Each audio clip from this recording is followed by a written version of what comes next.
ಸೈನ್ಯ ದೇಶವನ್ನ ರಕ್ಷಿಸಬಹುದು, ಆದರೆ ದೇಶದ ಅಭಿವೃದ್ಧಿ ಆಗಬೇಕಾದರೆ ಸೈನ್ಯದಿಂದ ಸಾಧ್ಯ ಇಲ್ಲ, ಶಾಲೆಯಿಂದ ಸಾಧ್ಯ ಅಂತಾನೆ. ಎಷ್ಟು ಚೆನ್ನಾಗಿದೆ ನೋಡಿ ಈ ಮಾತು. ಒಂದು ದೇಶವನ್ನ ರಕ್ಷಿಸುವುದಕ್ಕೆ ಸೈನ್ಯ ಬೇಕು, ಆದರೆ ದೇಶವನ್ನ ಬೆಳೆಸುವುದಕ್ಕೆ, ದೇಶವನ್ನ ಅಭಿವೃದ್ಧಿ ಮಾಡುವುದಕ್ಕೆ ಅದು ಸೈನ್ಯದಿಂದ ಸಾಧ್ಯ ಇಲ್ಲ, ಅದು ಶಾಲೆಗಳಿಂದ ಸಾಧ್ಯ ಅಂತಾನೆ. ಇವತ್ತು ಬಹಳ ವಿಶಿಷ್ಟವಾದಂತಹ ಕಾರ್ಯಕ್ರಮ ಅಂತ ಅಂದ್ಕೊಳ್ತೇನೆ. ಯಾಕೆ ಅಂದ್ರೆ ಇದು ಕೇವಲ ತನ್ನ ತಂದೆಯವರಾದಂತಹ ವಾಸುದೇವ ಕಾಮತ್ ಅವರ ಸ್ಮರಣಾರ್ಥವಾಗಿ ಕಮಲಾಕ್ಷ ಕಾಮತ್ ಅವರು ಅಳವಡಿಸಿರ್ತಕ್ಕಂಥ ಇಂಟರ್ಲಾಕಿನ ವ್ಯವಸ್ಥೆಯ ಉದ್ಘಾಟನೆ ಮಾತ್ರ ಅಲ್ಲ ಅಂತ ಅಂದ್ಕೊಳ್ತೇನೆ ನಾನು. ಇವತ್ತು ಎಲ್ಲ ಕಡೆ ಒಂದು ಮಾತು ಕೇಳ್ತಾ ಇದ್ದೇವೆ ನಾವು, ಶಾಲೆಗಳಲ್ಲಿ ಮೌಲ್ಯ ಶಿಕ್ಷಣ ಕೊಡಬೇಕು, ಒಳ್ಳೆಯ ಮೌಲ್ಯಗಳನ್ನ ಕಲಿಸಬೇಕು ಅಂತ.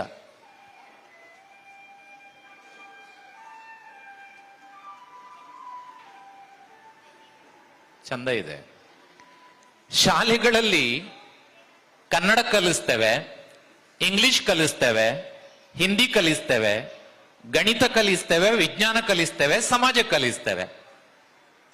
ಇದಕ್ಕೆಲ್ಲ ಮಾಸ್ಟರ್ಗಳಿದ್ದಾರೆ. ನೀವು ಯಾವುದೇ ಶಾಲೆಯಲ್ಲಿ ಹೋಗಿ ಕೇಳಿ, ಮೌಲ್ಯ ಶಿಕ್ಷಣಕ್ಕೆ ಟೀಚರ್ ಯಾರು? ಯಾರಿಲ್ಲ. ನಮ್ಮ ಕಾಲದಲ್ಲಂತೂ ಮಾರಲ್ ಅಂತ ಒಂದು ಪೀರಿಯಡ್ ಇತ್ತು, ಗಣಿತದವರೇ ಹೋಗ್ತಾ ಇದ್ದದ್ದು. ಪಾಪ ಅವರ ಅವಸ್ಥೆ ಅವರಿಗೆ ಗೊತ್ತು, ಮುಗಿಯುವುದಿಲ್ಲ ಪಾಠ. ಅಂದ್ರೆ ನಾನು ಹೇಳ್ತಾ ಇರೋದು ಇದು ಮೌಲ್ಯ ಶಿಕ್ಷಣದ ಪೀರಿಯಡ್ ಅಂತ. ಕೇವಲ ಉದ್ಘಾಟನೆ ಅಲ್ಲ, ಈ ಒಂದು ಘಟನೆಯ ಮೂಲಕ ಇಲ್ಲಿರುವ ಎಲ್ಲ ಮಕ್ಕಳು, ವಿದ್ಯಾರ್ಥಿಗಳು, ಸಮಾಜ ನಮ್ಮ ಹಿರಿಯರನ್ನ ಹೇಗೆ ನೆನಪಿಟ್ಟುಕೊಂಡು ಗೌರವಿಸಬೇಕು ಎನ್ನುವ ಪಾಠ ಇದೆ ಕಮಲಾಕ್ಷ ಕಾಮತ್ತರಿಂದ.